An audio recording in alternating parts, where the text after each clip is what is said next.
ఎదురు చూడడంలో ఇంత బాధ ఉంటుందని ఇప్పుడే అర్థమవుతోంది. అయినా బయటకెళ్లాలనుకుంటే ఇంటి దాకా వచ్చి ఫ్రెష్ అప్ అయి వెళ్ళొచ్చు కదా.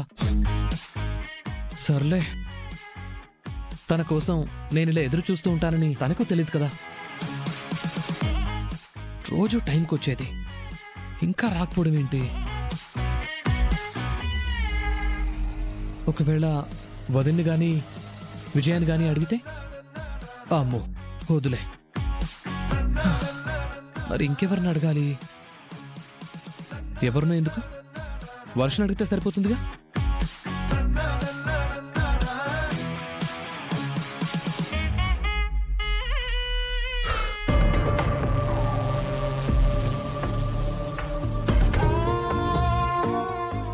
మీరు డబ్బులిచ్చేదాకా మా ఇంట్లో పనిచేస్తూ ఉంటుంది.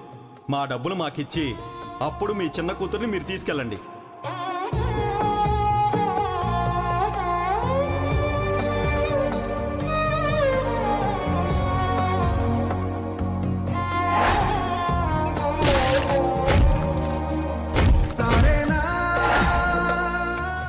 మాకు రావాల్సిన అసలు 5 లక్షలు, 2 రూపాయలు వడ్డీ. ఇప్పటికీ 2 సంవత్సరాలైంది. అసలు వడ్డీ కలిపి 7 లక్షలు.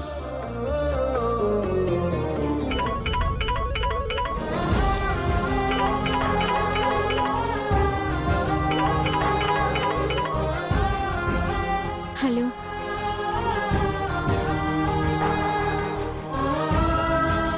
హలో, మిమ్మల్ని. హలో హలో, ఫోన్ చేసి మాట్లాడరేంటి? అది హాయ్ వర్ష, ఇక్కడ సిగ్నల్ సరిగా లేదు. నేను మాట్లాడుతున్నాను, నీకు వినిపించలేదంతే. అవును, ఏంటి ఇంకా రాలేదు? ఎక్కడికి? అదే రోజు ఇంటికి వస్తావు కదా, ఇంకా రాలేదేంటా అని. ఓ, ఆ విషయం అడగడానికి ఫోన్ చేసావా? అంటే దాని గురించి అని కాదు. మరి దేని గురించి? ఎప్పుడు ఫోన్ చేయరు కదా, సడన్ గా ఫోన్ చేశారంటే ఏదో కారణం ఉంటుంది కదా, చెప్పండి. అది చెప్దామంటే చెప్పండి.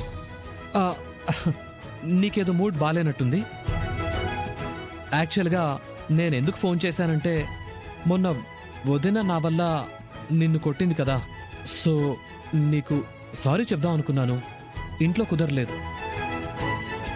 అంటే నువ్వు వద్దన్నా కూడా నేను బైక్ ఎక్కించుకున్నాను కదా, తప్పు నాదే కదా.